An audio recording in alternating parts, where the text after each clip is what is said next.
Moving to the next question, explain question number 5. Explain how current in transmission lines is altered to reduce thermal energy transformation. Now, what exactly it means? Try to understand that when we talk about the transmission lines, that means there is a power station. So let's say there is a power station where the power or the energy is generated, and that after that power station the energy is transferred to different areas, different industries and all that. Now you cannot make a power station everywhere. The power station, let's say for example Abu Dhabi has a power station in Shahama. Now that power station would be powering Shahama, Samha, Rahba, I mean all those areas which are together. So when the transmission happens, we need long wires. You must have seen those long structures in the desert sometimes where you have like big structures, and on that, over that there are transmission wires going through it. The concept is that when the transmission wires are used, we are talking about long wires, and when we are talking about long wires do have a lot of resistance, and if there is a lot of resistance, there is going to be a lot of heat. So eventually the energy which would be transmitted from here, when it would travel through to the required position or wherever it is required, in that case there would be a lot of energy loss.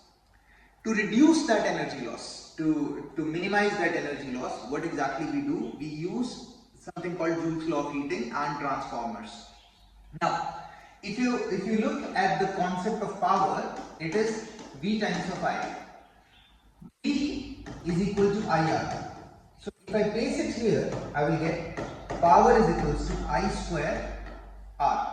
How did I get I square R? Because if I place IR here, it will become I times of R times I. And I times I is I square times R. This is power. You can see power is proportional to the square of current. That means if the current would increase slightly, power would increase the square of it, as per the square of it. If I make the current double, power would be 4 times. Now, if power is this, the energy loss, energy or work done is power times T, PT. T is the time, so this becomes I square RT. This is time, that means the longer we are using the equipment or anything, R is the resistance, we cannot change these things. We can alter I. If I make my current less, let's say like milliamperes or microamperes, then I can reduce the energy loss drastically. But then the question comes that if you're talking about low current, let's say milliamperes, the devices in our house, like a normal device, would work at 2 ampere, 3 ampere, 4 amperes. The normal sockets that you have in your houses, they are normally 4 to 5 amperes. The sockets for air condition or heavy machineries, they run to 16 to 32 amperes. So even if I transmit milliamperes or microampere to reduce the loss, what's the point of that? We are not going to use milli or microampere anywhere. I mean, at least in the household context. So even if I reduce the current, the energy which is transmitted has no point. Then a device called transformer, it's not in the course, transformer comes in action. What does a transformer do? A transformer can increase or decrease the voltages. That means it can step it up and make the voltage more, or it can step it down and make the voltage less. So what exactly we do?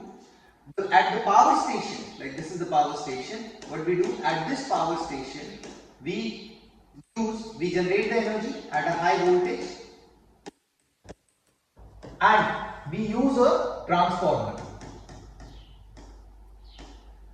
What does this transformer do? Using the transformer, we increase the voltage so high.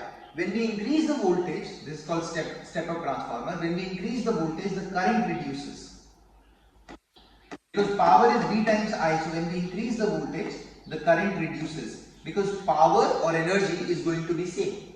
So when the current reduces, so we make it like very high voltage, let's say like 100,000 volts. We take 100,000 volts, but the current for this 100,000 volt is going to be very, very low because the power generation is very low. Because the power generation is fixed. So now this 100 kilovolt or whatever is transmitted through the line. When very low current. The current could be microampere, milliampere or anything. Now when it reaches the desired location, so let's say when it reaches somehow at this position, it needs to go, the energy which has been transmitted needs to go to places which are like households. In the households, we are not using 100,000 volt. If we use 100,000 volt, our devices would go bad. They would break down. So what we do, just before somehow, we connect another transformer which is a step down transformer. What does this transformer do? This transformer reduces the voltage, and when the voltage gets reduced, let's say to 220, 240 volt, the current goes high. The current increases because the power V times I needs to be same. And when the current increases back again, so this 220 volt and 5 ampere, 10 ampere or 16 ampere is transmitted to different households or industries or wherever it is required. So how does the transmission works? To reduce the heat loss, we increase the voltage at the power station. We increase the voltage but reduce the current, because energy loss is depending on current. More current, more energy loss. So we reduce the current. When we reduce the current, with the reduced current, we transmit it from one location to another location using the wires. There would be energy loss, but that energy loss would be minimum. And with that energy loss, we reach to the required location wherever it is, and then we increase the voltage using a transformer that will, reduce the voltage using the transformer, and then that will increase the current. And then eventually it is supplied. So using this methodology, we actually reduce the energy losses which is required in power transmission. Transformer in detail is not in your course, probably you'll study that in grade 12. But this is the overall concept. So if they ask you how current in transmission lines is altered to reduce thermal energy, what we do in transmission lines, we make the voltage more and current go down. Because if current will reduce, the heat energy loss or thermal energy loss will be less. Thermal energy loss will be almost negligible. So let's move to the question if they have any. Question 31 to 41. I don't think these are the questions based on transmission lines, but let's take some of the questions. Okay, 1 second. Yeah. First question. Again, I won't be discussing all the questions. I will be discussing some of it. If the concepts are similar, I won't be retaking them again and again. So the first question here is an electric space heater. The basic expressions what we'll be using it, that power is equals to V times of I, or I can also say I square R, or I can also say V square over R. These are the expressions for power. Now, if I multiply power with time, we get energy. So energy is equals to power times speed. This is energy. So everywhere, wherever I have to calculate energy, we will do power multiply time. So that will become VIT or I square RT or V square over RT. What I am doing basically, I am just multiplying the power with time. So any expression you can use, up to you. Mostly use this P is equals to VI. The question is, an electric space heater draws 15 ampere from a 120 volt source. Always try to visualize what the question is saying. 15 ampere from a 120 volt source. So this is a battery with value 120 volt and there is current. So this heater draws the current 15 ampere. It is operated on the average for 5 hours each day. We use it for 5 hours each day. How much power does the heater use? First question. Now, power is VI. V is 120, I is 15. You can multiply it, whatever the value comes. These many watts, remember. You can say watts or you can also say joule per second. Any of the units will work. How much energy in kWh, kilowatt hour, does it consume in 30 days? So we'll take it step by step. Every day we are using it for 5 hours. So energy used in 1 hour, in 1 day, will be, basically power is energy used per second. So energy used in 1 day, will be power, which is 120 times 15. This is the energy used per second.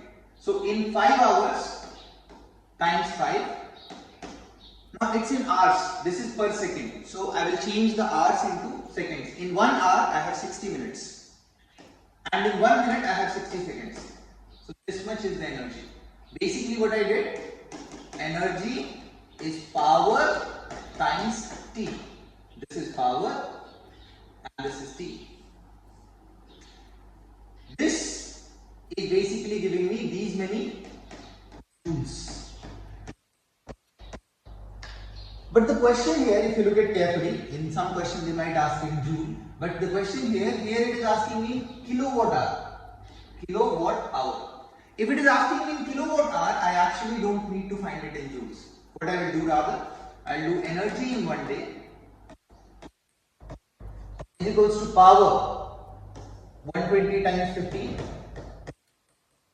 These many watts times 5 because 5 hours. So 120 times 15 times 5 watt hour. Watt for this and hour for the 5. So this is watt hour in 1 day. In 30 days what will happen? They are asking for 30 days. I will times this by 30. 120 times 15 times 5 times 30. But it is still watt hour. They are not asking me for watt hour. They are asking for kilowatt hour. So what will I do? 1 kilowatt is 1000 watt. And if it is 1000 watt, I will divide watt hour by 1000. And this result will become kilowatt hour. Now you can solve it, whatever the value comes, I don't know. These many kilowatt hours will be used in 30 days by this particular heater. If I use it for 5 hours every day. All you have to do is power multiply time. That will give you the energy. If they want you in hours, simply multiply it with hours, watt hours. If they want you in joule, if they want the answer in joule, change the time into seconds and then eventually you can find it out. Here they have mentioned hours, so that's why we are not changing it. Why they have mentioned kilowatt hour? Because kilowatt hour is the most commonly used electricity energy consumption unit used in our houses. Now the question further, at 0.12 per kWh. So in our house when we use electricity we need to pay the electricity bills to the government. So they are saying if every unit, this is called 1 unit, kilowatt hour. For every unit, if I am paying $0.12, how much does it cost to operate the heater for 30 days? Now these many kilowatt hours, for 1 kilowatt hour, if I am paying $0.12, so for these many kilowatt hours, how much I will pay? I will simply multiply total money will be this, let's say this is X, times 0.12 and I will get the total money, that how much dollars I would have to pay to operate that particular heater for 30 days. This is the question which contains like almost all the concepts. You can calculate the electricity bill and all that using this particular expression. Okay. So moving to the next question.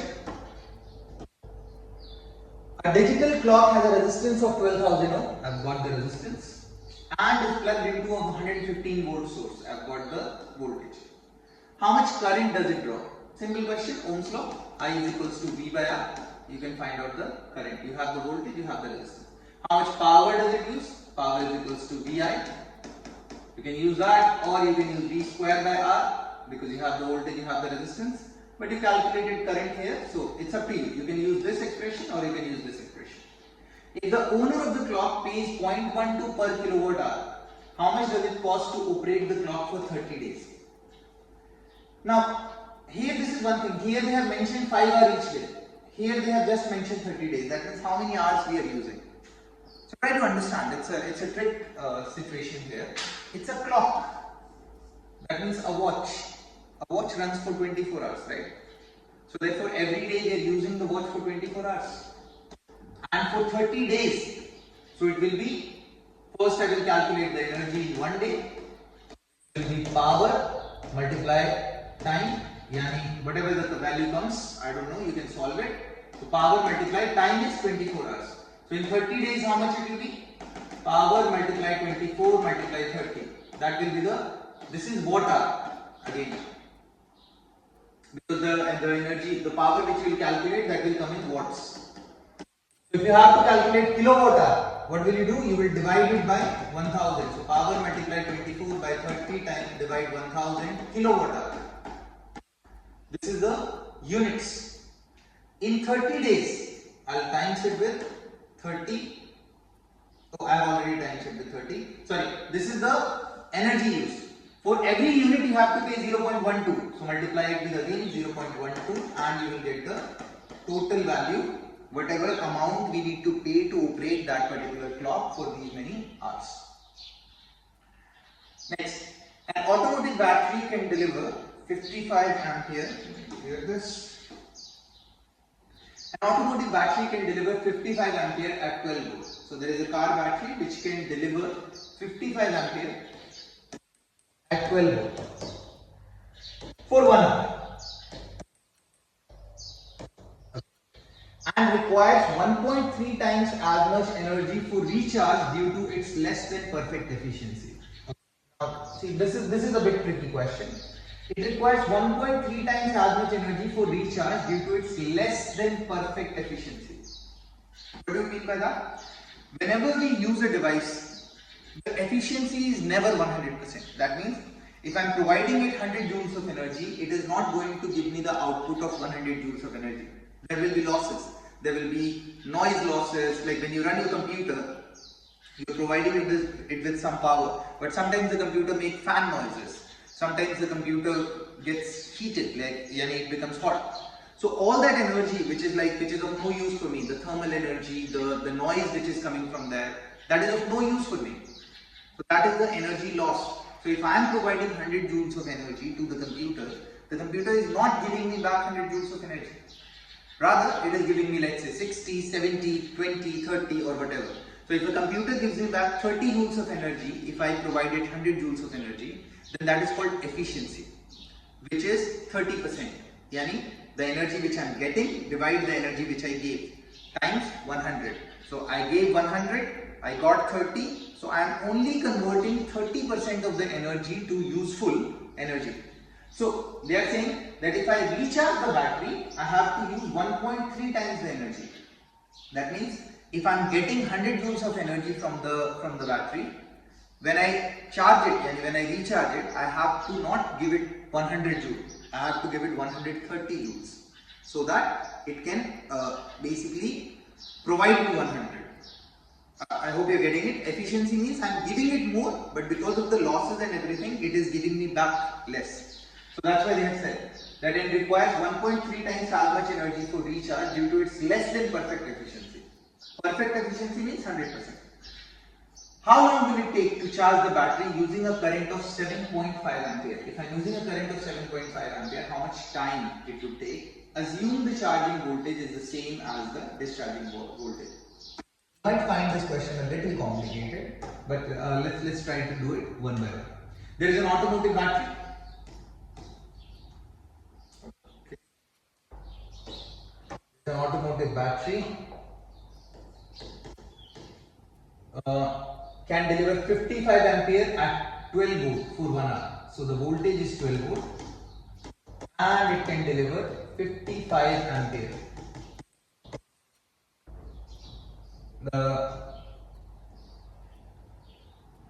Okay. If I calculate the power at this particular point, the power of the battery would become VI, yani 12 times 55. This is the power of the battery, watts, yani joules per second. Every second this battery is giving me this much energy. It is operated for 1 hour. So if it is operated for 1 hour, I multiply that with 1 hour, 12 times 55 times 1. Okay, times 1. Watt hour. This is the energy used in 1 hour by the battery. But when we charge it, we don't require this much energy. We require 1.3 times as much energy. So energy required for charging. Energy for charging will be 1.3 times this value, 12 times 55 times 1.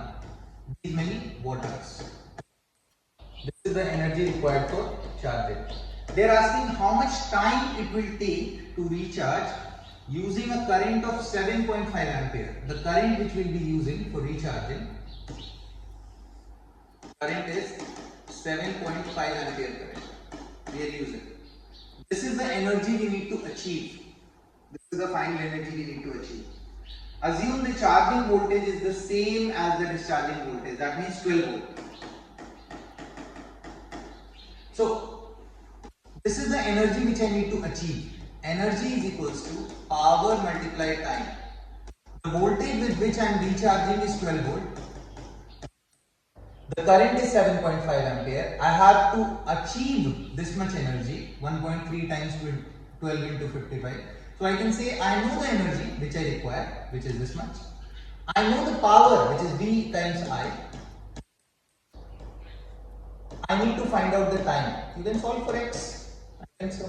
So energy is equals to power yani VI times T. Energy is 1.3 times 12 times 55 times 1 is equals to V, voltage 12, times current I 7.5 times T, I don't know, so I'll mark it as X. Put this equation, solve for X.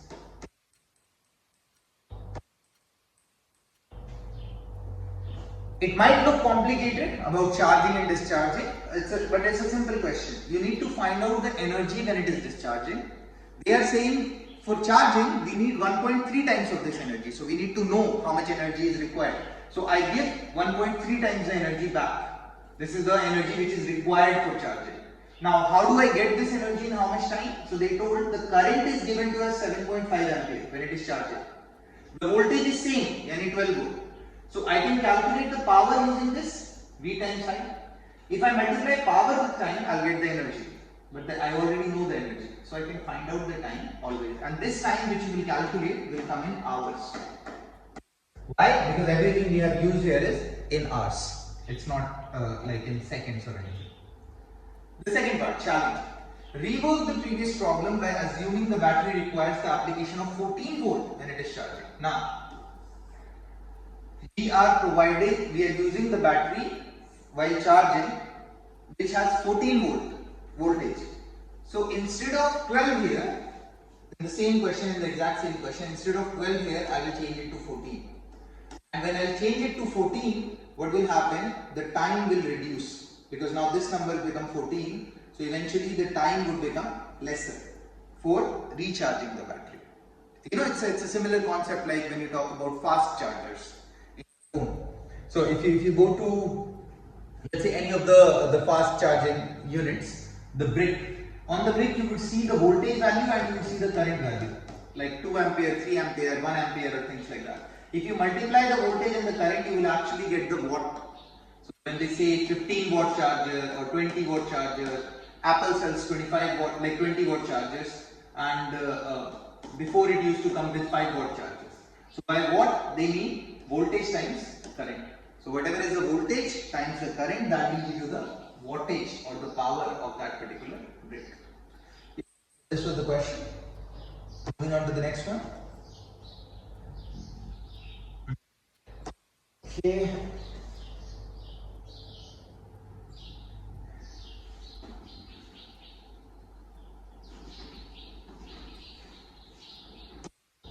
Use the diagram to the right to help you answer the questions below. Use the diagram on the right to help you answer the question. Okay, yeah, there is an issue with the screenshot of the book here. This is actually together. Like, imagine this whole thing is shifted a little bit. So this structure basically looks like this.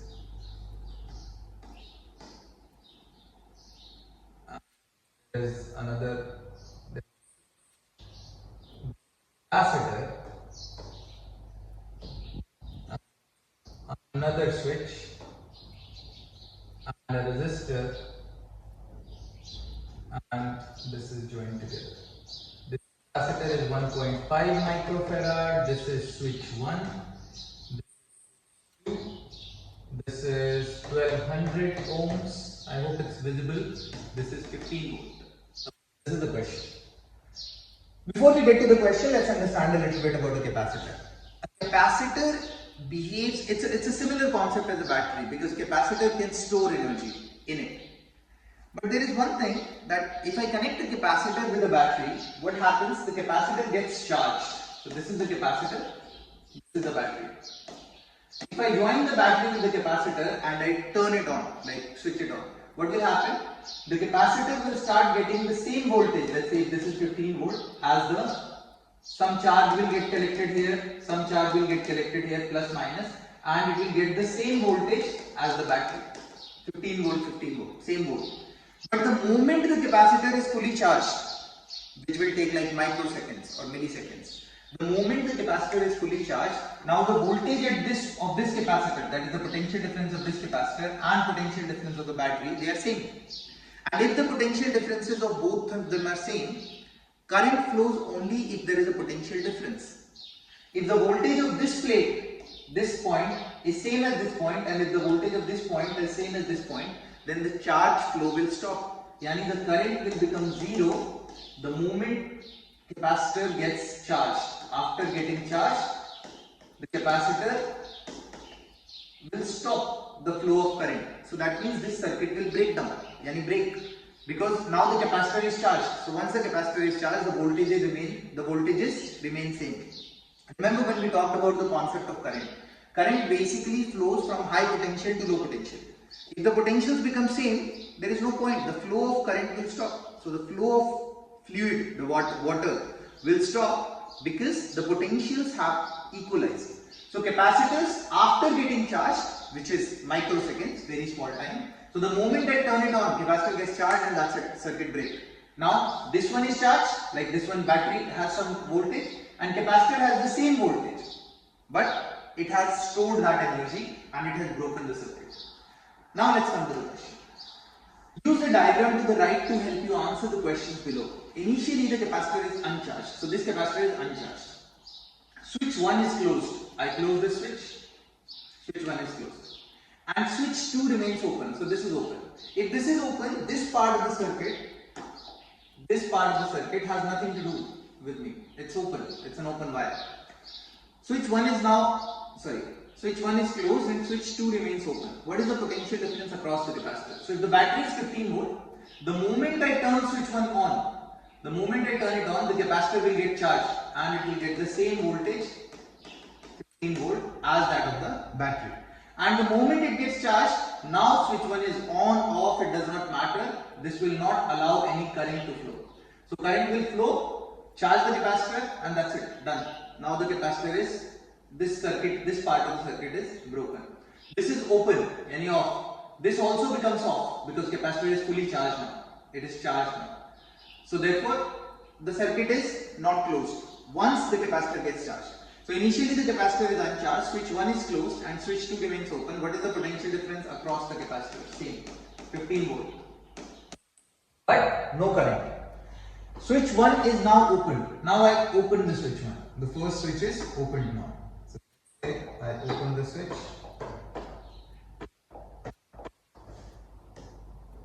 The switch 1 is open. And switch 2 remains open also. Okay, this is open, this is open. What is the potential difference across the capacitor? If this is open, this wire has nothing to do with anything, no resistance, anything. So this wire has nothing to do with the resistance, voltage will remain 15 volt. No change. It's something like I charged the capacitor and I took it out of it. Because it's not connected to anything. If this one is open and that one is open also. Why? Because the circuit is open. It's not connected to anything. Next, switch 2 is closed while switch 1 remains open. Now I close this switch. And switch 1 remains open. Okay, so the capacitor is still, this wire is still open. What is the potential difference across the capacitor and the current through the resistor immediately after switch 2 is closed? If I close switch 2 and I keep switch 1 open, the capacitor is not connected to anything. The capacitor is not connected to anything. If the capacitor is not connected to anything, this is not at all affecting the circuit. So there is no effect. The current will flow from the battery to the resistance and back because this wire is open. It's not connected. Immediately after switch 2 is closed, it will be same. voltage 15 over 1200 V by I, you will get the current, whatever it is. Because this wire is not connected, they are saying switch 1 remains open. Unless you connect it, it's not going to affect it. Because once you connect it, then this becomes like a battery, 1.5 volt, sorry 15 volt, because it is also charged, before it was uncharged. As time goes on, what happens to the voltage measured across the capacitor when the current goes through the resistor?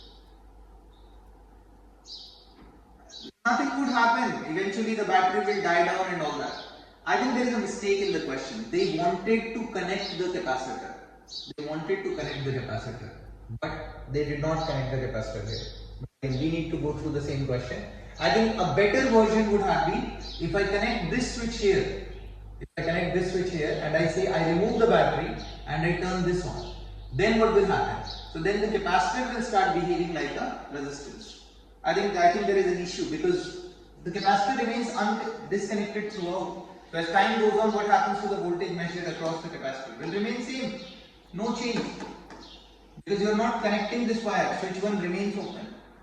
The current through the resistor, it will also remain same. The actual concept should be, if I connect the capacitor, what will happen to it? If I connect the capacitor, then the current through the resistor will reduce and voltage across the capacitor will also reduce because the capacitor will discharge slowly. But yeah, I don't know why they have, I think there is a mistake with the circuit.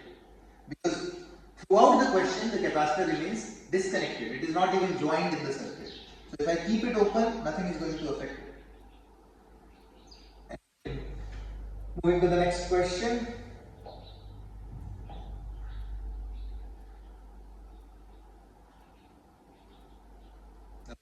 Yeah. So here's some of these are conceptual questions.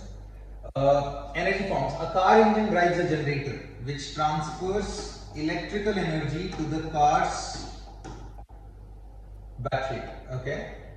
A generator transfers electrical energy to the car's battery. The headlights use the energy stored in the car battery. So this is light energy.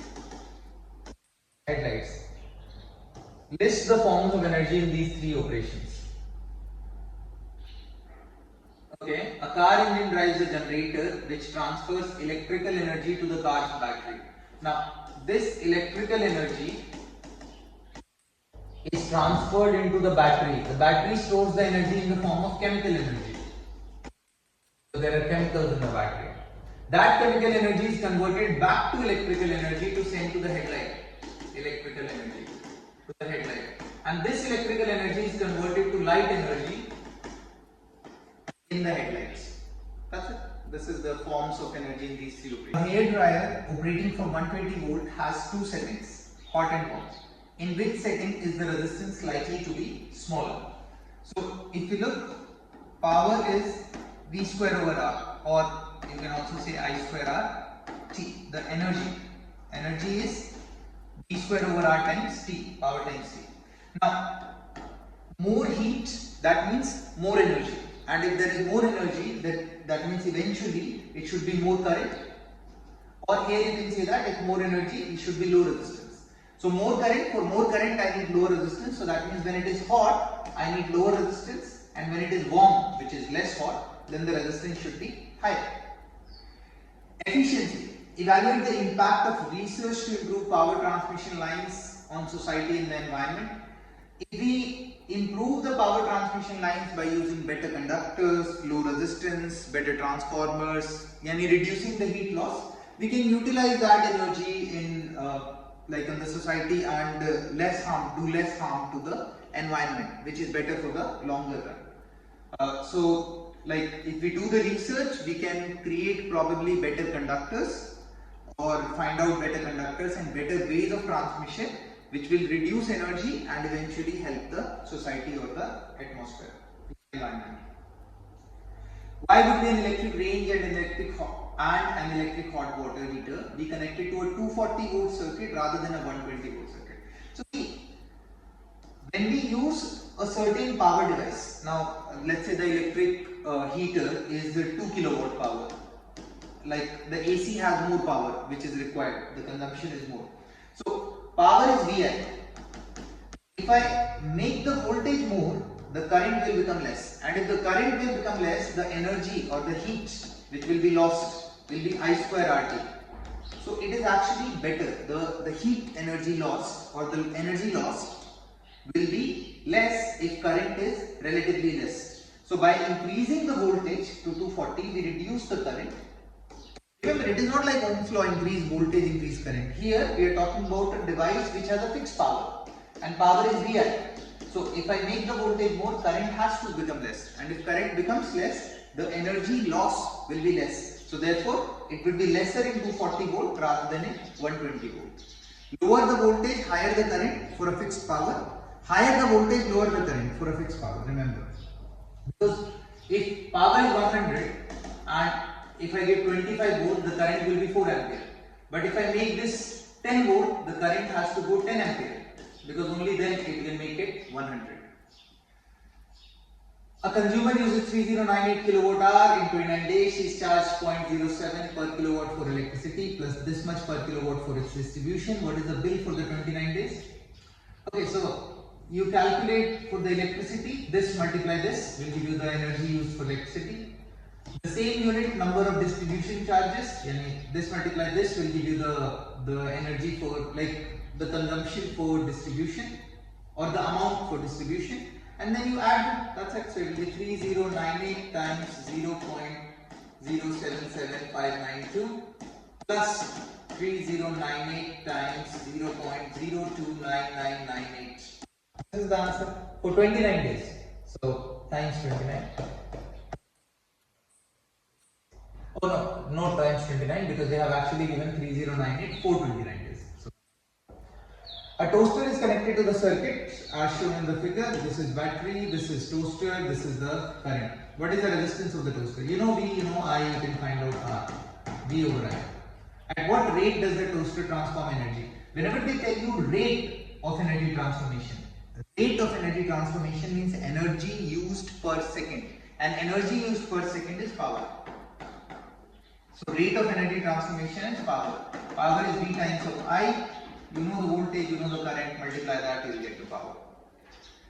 When demand for electric power is high, power companies sometimes reduce the voltage. So when demand is high, power companies reduce the voltage, thereby producing a brownout. A brownout is sometimes when your house, the voltage is reduced because of the high demand. What happens with the voltage reduction? With the voltage reduction, power is VI. We reduce the power, and when we reduce the power, so if there is overloading, let's say a society requires 100 kilowatts of energy per second, and the demand on that particular day, let's say because of heat, in summer we run ACs and everything, so the demand becomes more. If the demand becomes more, we need more energy from the power companies. Now if a power company has capacity of 100 and the demand is 120, they cannot fulfill it. So they will have to do power cuts. Rather doing that, what they do, they reduce the voltage in that, so that everybody is getting lesser voltage, slightly lower voltage, so slightly lesser power, but the devices are still functioning. Sometimes you must have seen the lights dimming in your houses.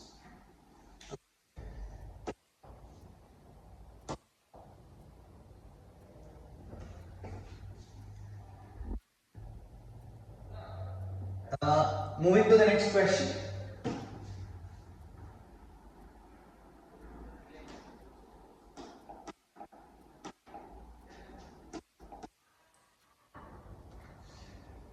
State Kirchhoff's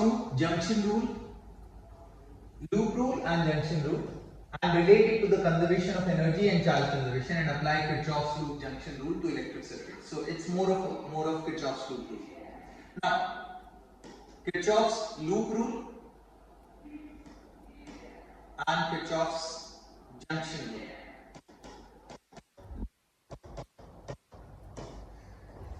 Loop rule says that the potential across a closed circuit, a closed loop, will always remain same. For example, let's assume, let's say this is a battery of 10 volt. This 10 volt battery, there is a resistance 1, there is a resistance 2, there is a resistance 3, R1, R2, R3. What happens because of this 10 volt, some current will pass through this. Now, if it starts with 10 volt of energy, what will happen? When I move, some voltage or some energy will be used to cross this resistance. So let's say 3 volt is used to cross this resistance. 10 minus 3. Now, because of R2, let's say 4 volt is reduced. So minus 3 minus 4, yani 10 minus 3 minus 4. Now I am left with 3 volt. The remaining 3 volt is used with this resistance. And when I keep moving back, get to the battery, in a closed loop, the total voltage gets utilized. So therefore, they say that in a closed loop, the sum of all the voltages or algebraic sum of all the voltages with plus and minus becomes 0. That's one way of saying it. Another way of saying it, that if I start with this point in a circuit and I move back to this point, the voltage is going to be same. It's not going to change in a loop. Because this will reduce the voltage, this will reduce the voltage, but this will increase the voltage and it will come back. So, loop M, it needs to be a closed path. So, in this one, how many loops? There is one loop, there is another loop, and this. Now, how can we relate it to energy consumption or energy conservation? So, if you look at this situation, let's say there is a mountainous region and I am basically moving in a region. I start from here. I use some of the gravitational energy. Some energy is like utilized or used from the gravity. So I get some energy from here. Then I use my energy. Then I come back, use gravitational energy. Then I use my energy. Overall, what will happen? That whatever energy I started with, not in the real life scenario, but the highs and the lows and the highs and the lows will eventually make my energy as it is. Because here I am using it, here I am getting it. Here I am using it, here I am getting it. Here I am using it, I am getting it. And eventually I will reach to the same point. So same way in a circuit, the resistances are consuming the energy, but the batteries are providing the energy. So overall, in a closed loop, the energies remain same. So that is why it follows the energy conservation. Junction rule says, junction, I told you before, a junction is a point from where at least 3 paths are going.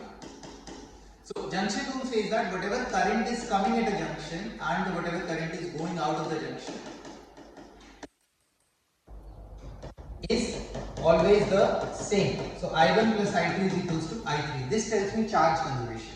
Current is basically flow of charge. If charges are going in one direction, the charge will split into multiple directions, but the total number will still remain same. That is why it is called junction rule or Kirchhoff's current law. Let's do some questions. Compare and contrast the voltages and the currents in series and parallel circuit. In series combination, what happens? The series R1, R2, let's say a connector, battery voltage. This is the voltage. Some of this voltage will be used across this. Some of this voltage will be used across this. But when I add them, eventually it will come out to be the same as V.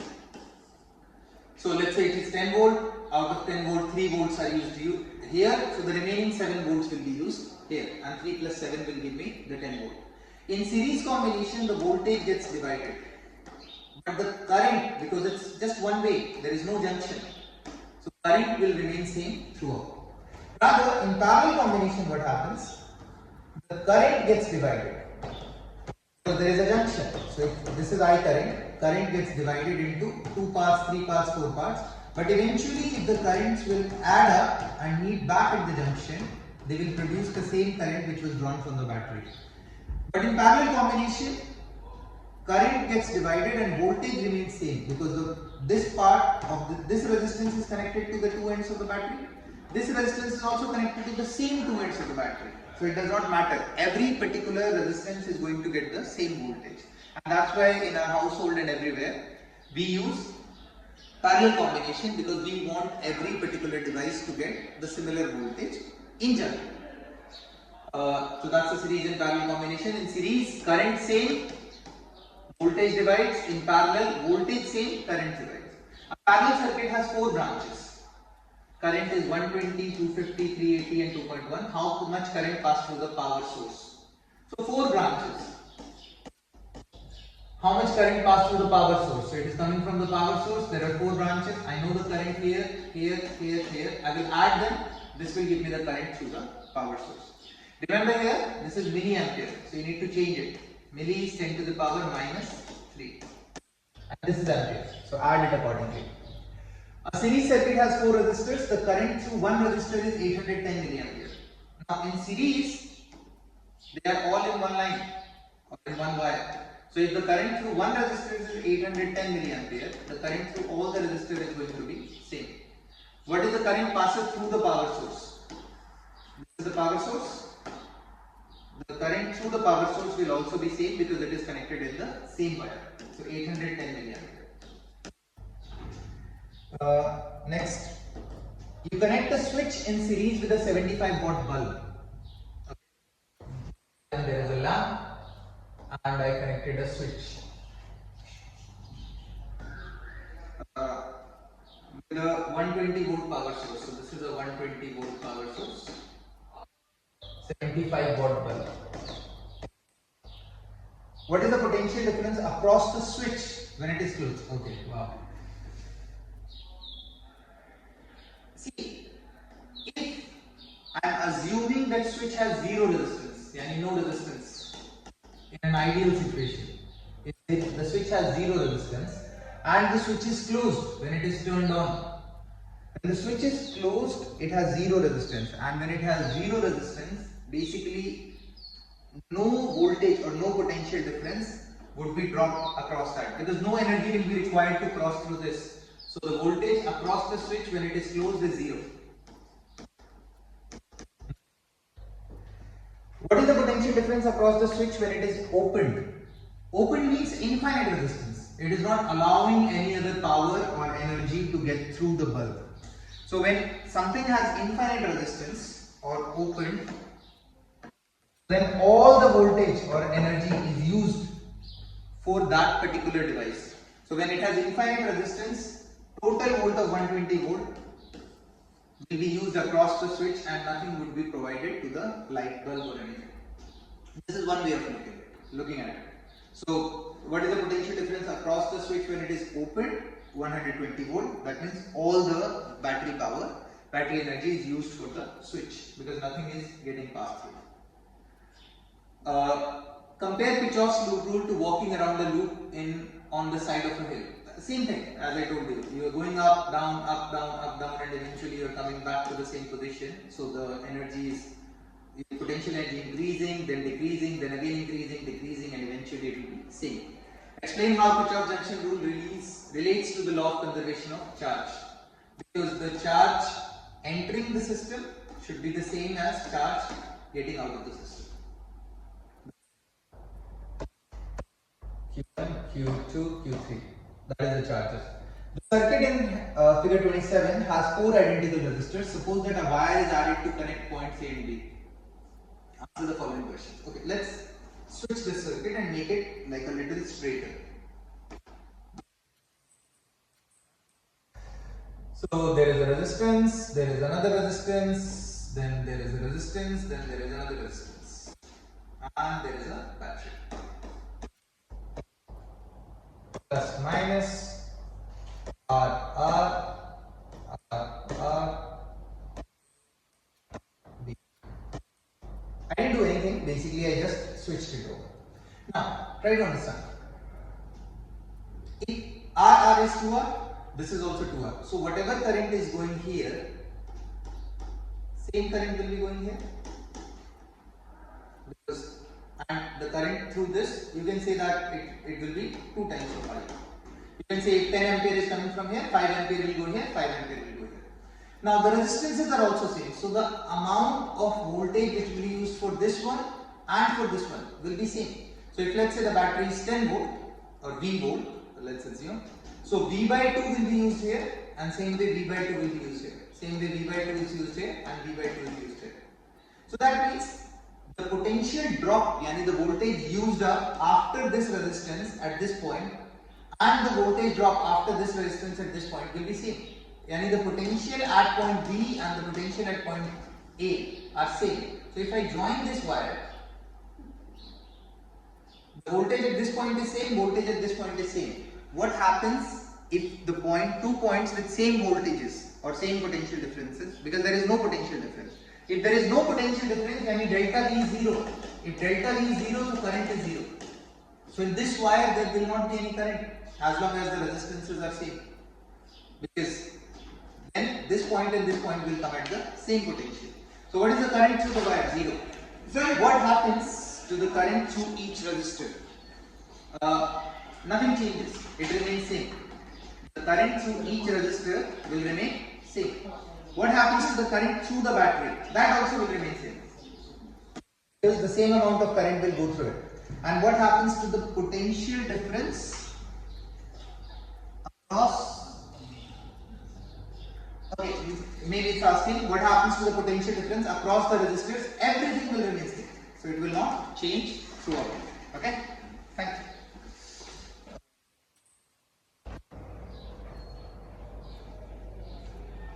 Basically, you can say that this wire is not affecting this particular circuit at all. So you join this wire, you don't join this wire, it remains same.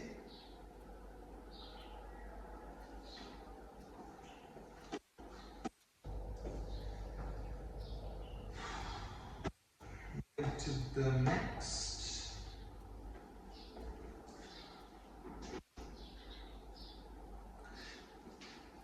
Moving to the next part. 7. Analyze simple electrical circuits that contain combination of resistors and batteries. See, again here there will be many questions which will be similar. I won't be doing all of them. I would just give you a basic idea that how to proceed with these questions. You can do it. 322 ohm resistors are connected in series. Okay. 125 volt generator. What is the equivalent resistor? Add them. I think we did this before.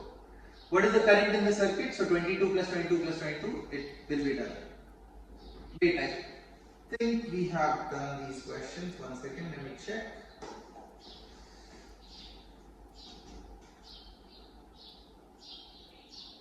Yeah, we have done this question. This is question number 4. So similar questions, I'm not going to do it again. Further, that's question number 4. You can go through that. All of them, let me check.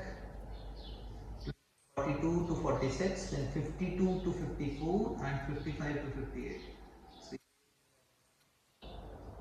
So we have not done. 52 to 54 we have done. 57 to 58.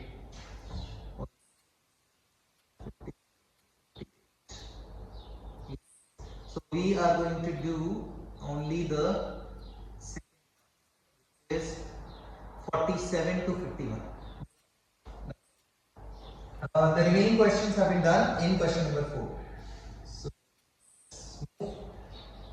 the circuit shown in example problem 4 is producing these symptoms. The ammeter reads 0 ampere. Okay, we don't have the circuit. Example 4. Questions are for example 4. Let me check. There is example 4. Okay, so this is example 4. Two resistors 47, 48. So R1, R2, V1, V2 and A, and this is B. They have given the values 47 and 82. What is the okay? So let's go back to the question.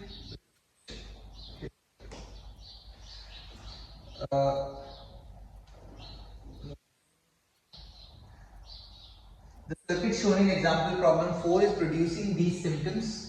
The ammeter reads 0 ampere, delta V1 reads 0 volt, and delta V2 reads 45 volt. The ammeter reads 0 ampere. So here this ammeter is reading 0 ampere.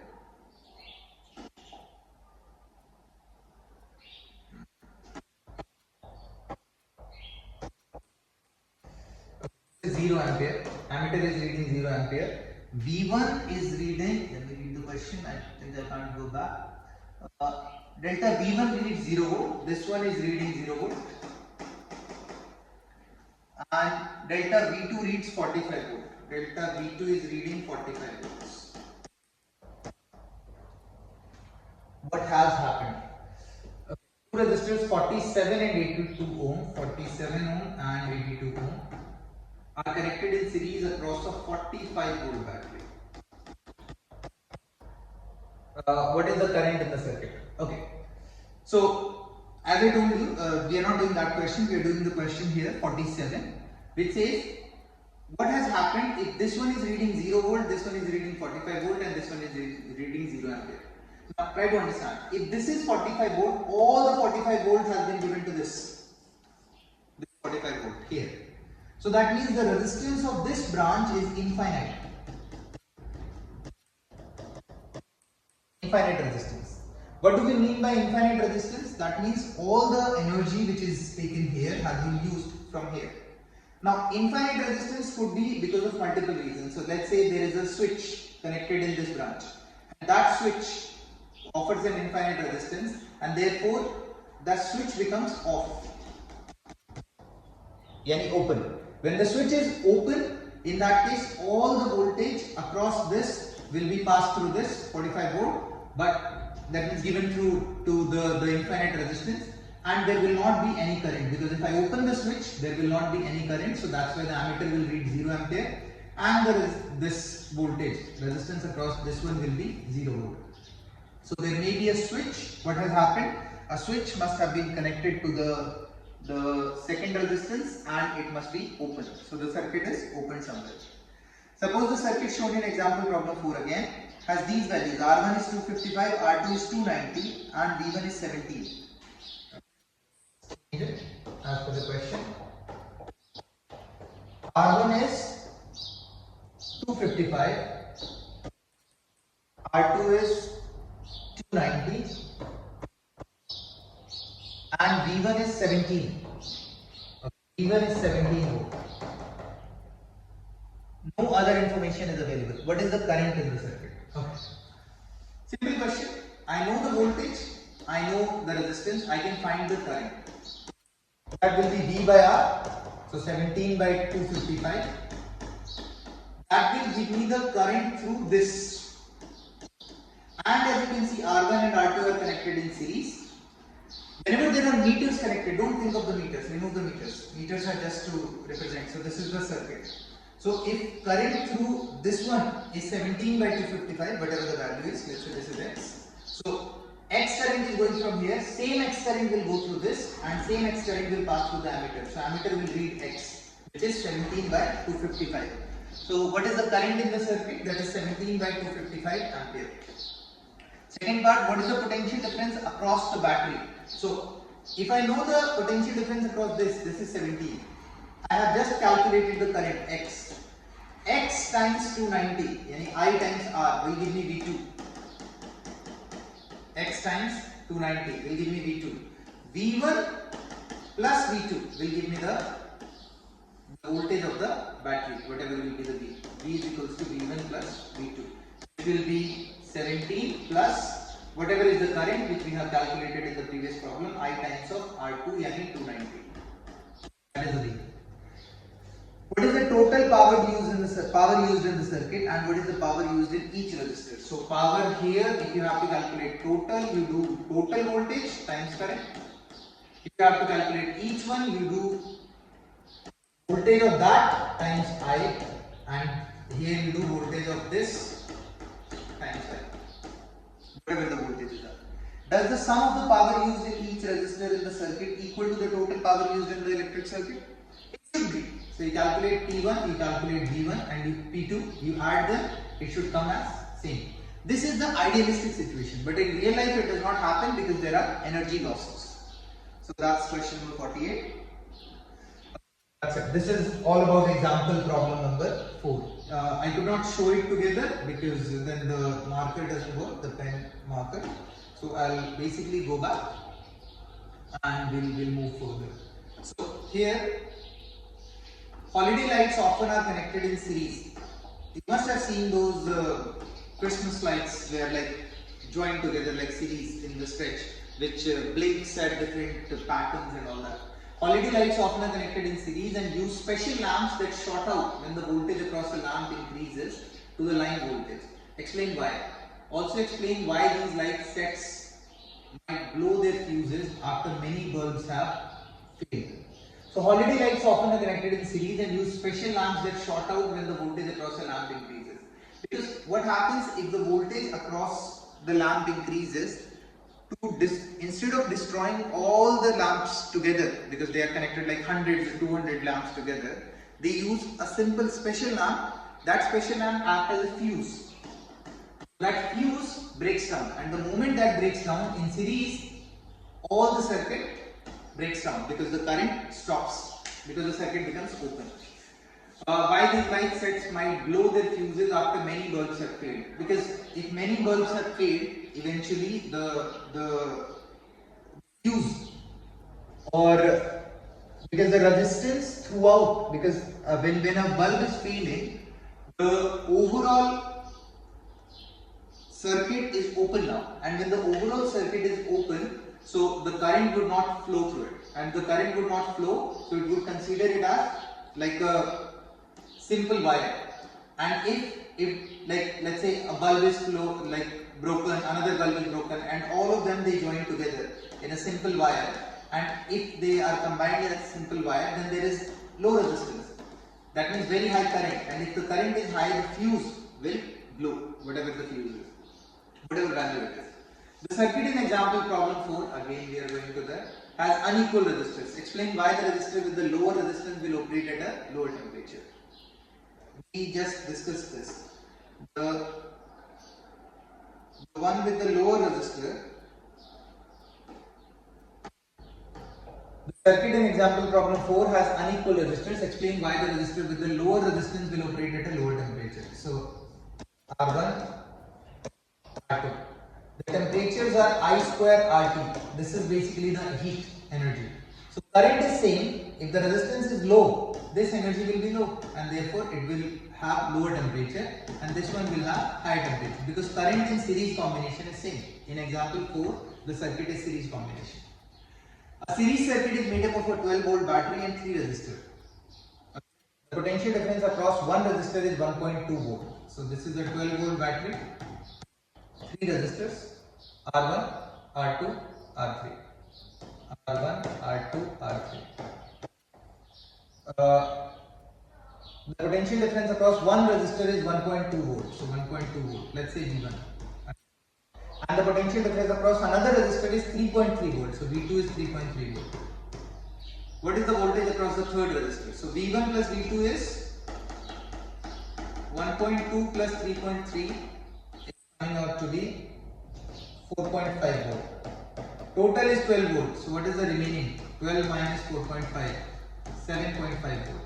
What is the voltage across the third resistor? 7.5. Easy. That's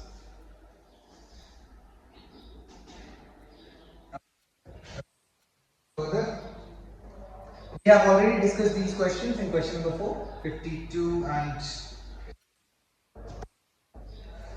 52, 55. We have discussed this, so not going to discuss it again.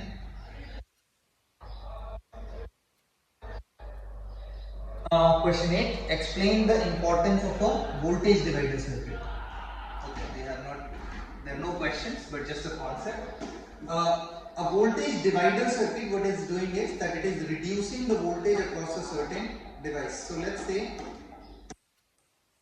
I have a power source which has voltage of 10 volt, but I have a device, let's say a lamp, which can only operate at 7 volt. So I don't know how to use this particular lamp with 7 volt, because if I connect it with the 10 volt supply, it would stop, like it would blow up. So rather what I'll do, I'll connect the resistance here, R1, and then I'll connect the lamp. I will make sure to choose the resistance in such a manner that the lamp only gets 7 volt and the remaining 3 volt is divided or given to the resistance. So it is always V1 over R1 is equals to V2 over R2 in series combination. In series combination, the voltages gets divided. So if I know the resistance of the lamp, let's say R2, I know the voltage what is required for the lamp, so I know V2. Remaining voltage, if I have 10 volt supply, I know V1, the remaining voltage, which is 10 minus 7, 3.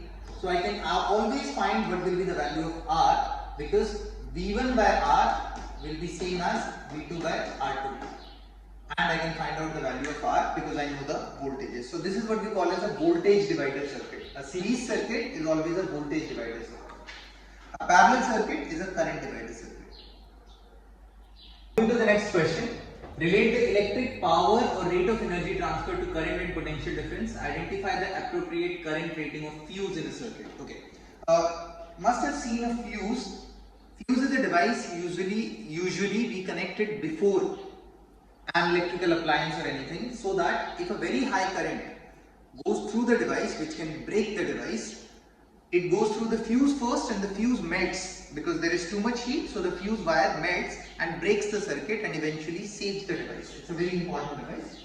And there is another device which we use, which is called MCB, miniature circuit breaker. You must have seen it in your houses near the power supply. It's something like this kind of switch, which is like a you can push it up, that is on, and then it drops down. That we saw it.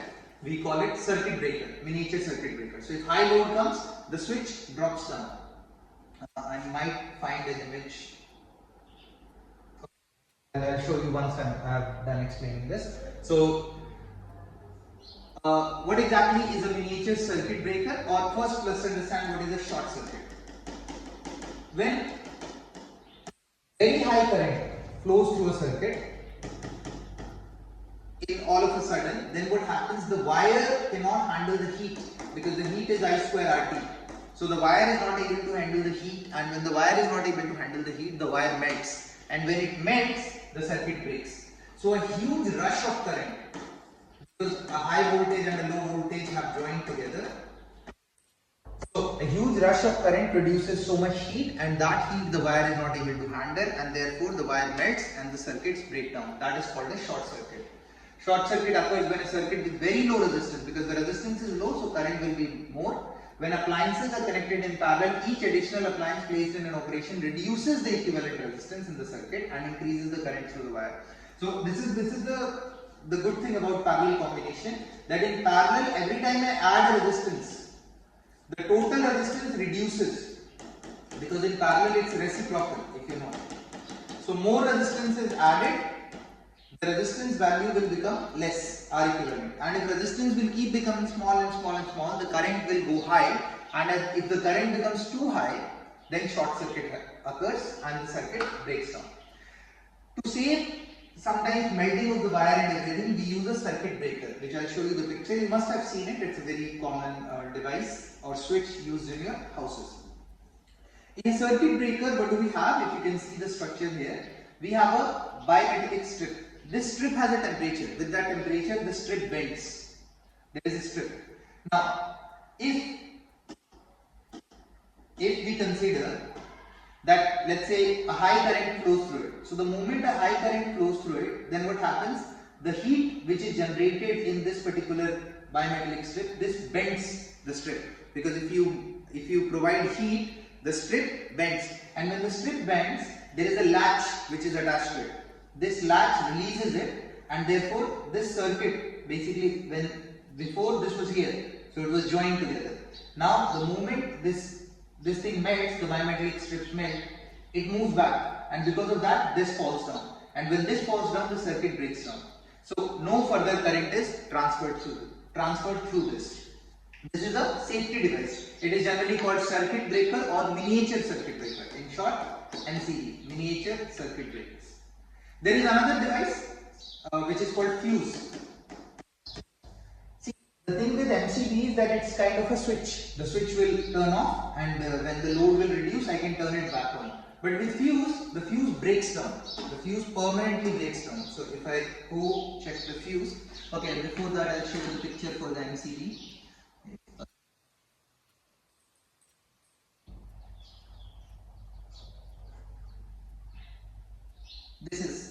These switches, you must have seen them in your houses. These are called miniature circuit breaker.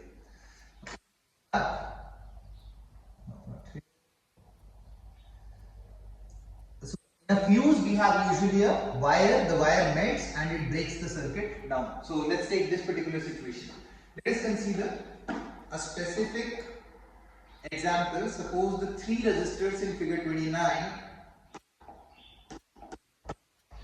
represent a 240 watt television, a 720 watt straightening iron, and 1440 watt hair dryer. We want to know if the fuse will melt. Every fuse has a rating, 15 ampere fuse. So it can handle up to 15 ampere. The moment current will go more than 15 ampere, it will break down. So let's try to find out. This is 120 volt. The resistance here is 240. The power is given 240 watt, 720 watt, and 1440 watt. So power is VI. I know the power for this one 240. I know the power for this one 720. I know the power for this one 1440. I know the currents. Sorry, I know the voltages. Voltage is 120, 120, 120 because they are connected in parallel. So let's calculate the current. Current through this will be, because this is the power, this is the voltage. So power divide voltage will give me current. So current for this one will be 240 divide 120 and 2 ampere. Current for this one will be 720 divide 120 yani 6 ampere, and current for this one will be 1440 divide 120 amperes, sorry 120, so 0, it will come 12 ampere. 12 plus 6 is 18 plus 2, 20 ampere.